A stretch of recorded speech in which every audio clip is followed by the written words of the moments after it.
How's it going? I'm doing this video just for reclarification on a few issues. This business of calling the enemy and what's going on the Nazis is a recurring theme.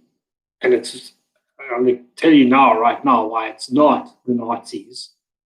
Why this is 100% Bolshevism, and it's not fascists. It's Bolshevism. And it's important to know the difference because of, well, number one is the people that are behind it. It's not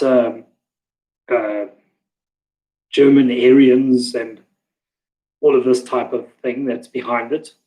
It's actually the enemy of that. It's basically the Bolsheviks who, saw off 60 million Russians.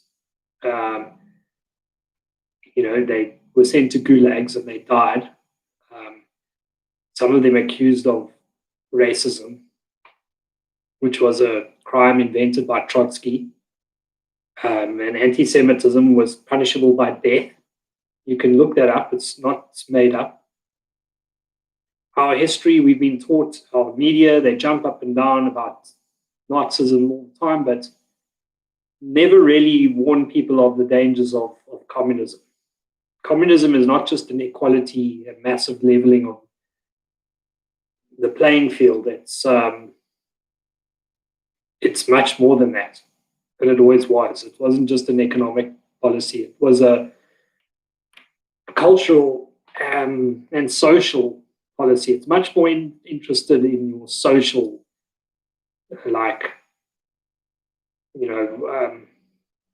in humanity in social senses. And thought crimes and things like that are high in their priority lists.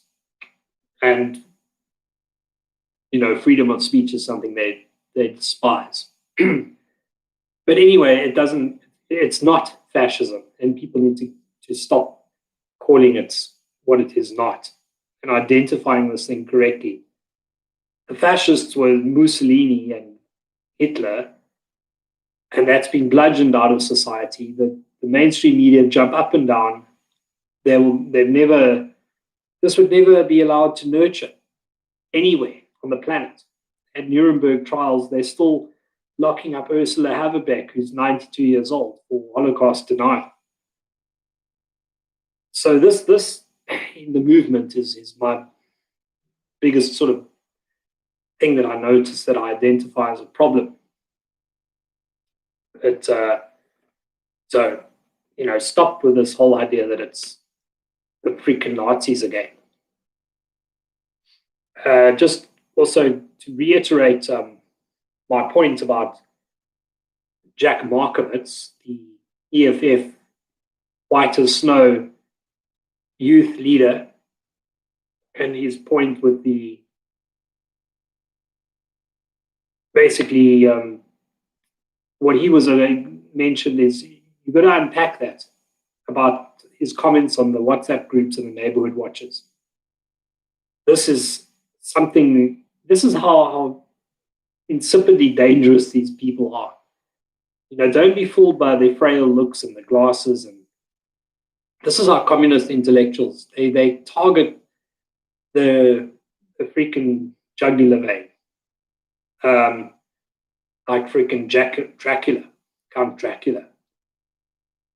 So this this bloody vermin comes along and he targets it very, very accurately. A bit of a backbone actually of the suburbs, and it is the neighborhood watches, it is the WhatsApp groups, and things like that. So when I say they're upset because they want us to be this global homo gaytheism society, they don't want us to be doing our own security. Men and women taking control of their own security. This is a major problem for them, and it's an outrage for these people, because we're going to be able to hold on to our property. They don't want us to have anything. You must understand this. And they don't want to be in the same situation as you, where they also have nothing. And it's quite an easy target because Jack Markowitz is going to be quite easily proved to be one of these characters. That he has no intention of his family being dirt poor. They will be the commissars.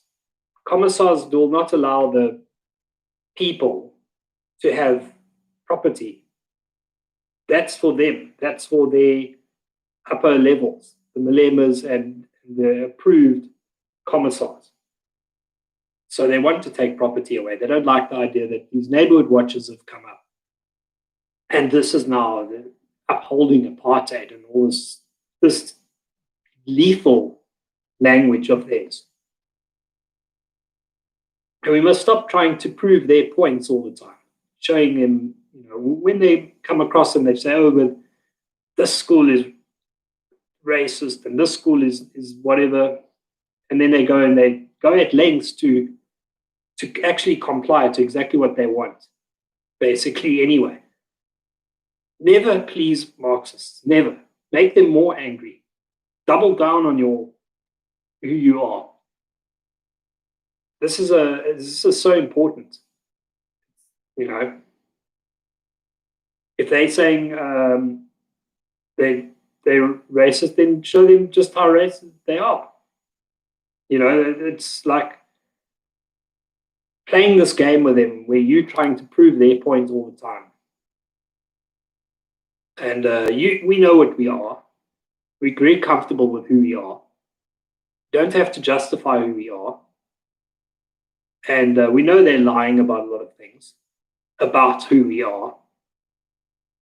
But that is just something that we've got to stop doing, is ending up discussing their favorite topics.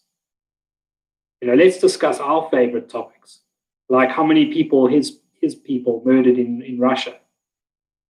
How many churches did they burn down? We need to ask these questions. That sort of golden opportunities were missed with this character.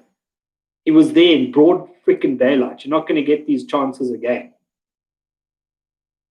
That people are too distracted with the Red Ants army and their shenanigans. And this guy came along and was like a guided missile with his comments, and he's like, he's launched these guided missiles, and he's, like a pinprick attacks, and now he's disappeared again. We got to get this onto this, like a big space where he is actually cornered into answering certain questions. And if he asks back, makes other accusations, just ask more questions. Don't answer their accusations. But it just one of the stories that I saw, which is quite interesting and heard recently on the Andrew Carrington Hitchcock show, was that rabbis in New York, the Orthodox community, organized an enormous wedding. And what they did was because of the lockdowns and COVID restrictions, they said, no, we don't announce this, we don't put up any bulletin boards, no social media, no text messages, no WhatsApps, all by word of mouth. And they had a 7,000 people wedding, no masks, dancing as if nothing had happened. The authorities didn't have the chance to even know this ever happened. They had their whole wedding and had a lot of fun, and I think that's great. And this is the kind of thing that we need to also be doing and to start gearing towards is word of mouth communication, which is a huge problem because we all just connected. Our societies have been broken up so much. My schoolmates are scattered all over the world. Cape Town is a whole bunch of new immigrants in my hometown of Cape Town. There's no core community that we can go around and then impart knowledge by word of mouth. So we do rely on this platform, all these platforms on the internet where they can eavesdrop on everything, if not just cut off our communications. Not to say that it hasn't been great. I mean, the internet has been pretty effective. You know, in us generating big numbers at protests and so on. But yeah, it's a great thing to see like how a community could work, you know, with word of mouth and just ignoring this whole social media and the internet platforms.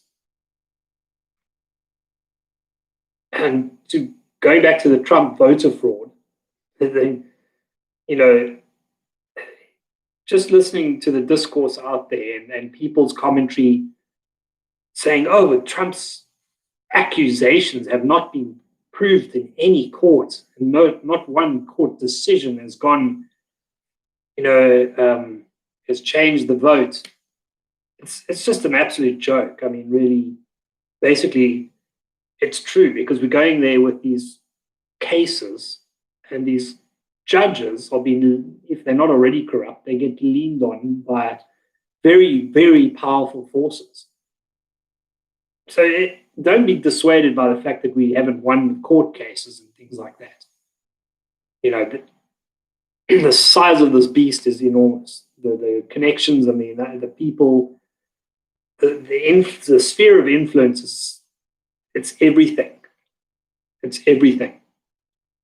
And I'd be very, very surprised if it went to this where they actually gave Trump the presidency. After he basically broke the algorithm. You know, they were breaking the algorithm all day during the election. And the cabal decided in the last, couple of states that they had to intervene. So it's quite staggering.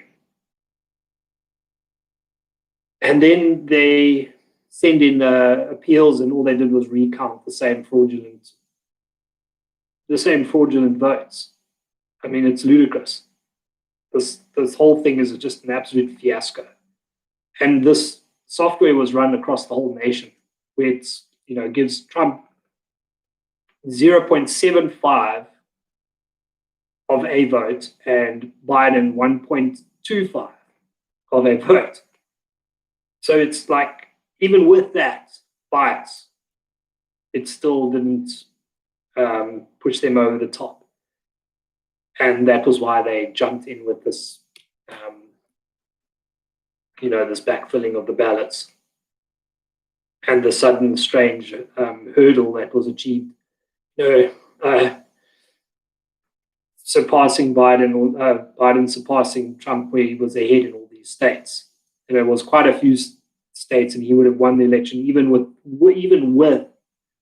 the algorithm rigged to such an extent. It's not a 0.25 advantage, it's like a 40% advantage because they're taking and adding to, so it widens the gap even more. It wasn't on a 1-to-1 ratio,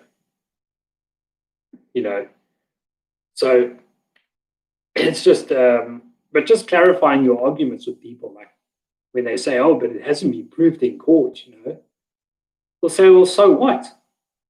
That's the proof of that the whole thing is corrupt. And then ask them questions. Do you think that type of election is probable, where suddenly you've got all these votes that are 100% for one candidate, where you've got a candidate who's pretty much the most unpopular, unliked person, provably so by the size of the turnouts in the rallies? Ask questions of them. All it's doing is proving that there's corruption is endless. The length of corruption is endless. And to be honest, nobody becomes, you think, oh, well, it's just tiny little states. But even in those small towns and states, nobody rises to those levels. without passing certain check boxes of the establishment, basically. And if the entire establishment, of course, they're gonna throw your case on a court. Of course, they're gonna say, "Oh, it has no merit. You have no evidence. You have no case." So it's like they're not proving anything by trying to embarrass you by saying, "Oh, we've not one single judge has approved their case," or anything like that. Anyway, I'll just end it. And that was just a quick one, just to clarify and to hone and sharpen our viewpoint of what's actually going on, so that we know what is a more accurate description of things. To say something like, for example, something is fascism and it's bad. Well, okay, we establish that we're against whatever they're doing, but we must call it correctly and understand it properly. It is important to understand your enemy and what's basically their objectives are. And the objectives of fascism for the people of Nazis would be very different to the objectives of what we are having now. So it's good to get on board with a more accurate description of each side. That's all for now.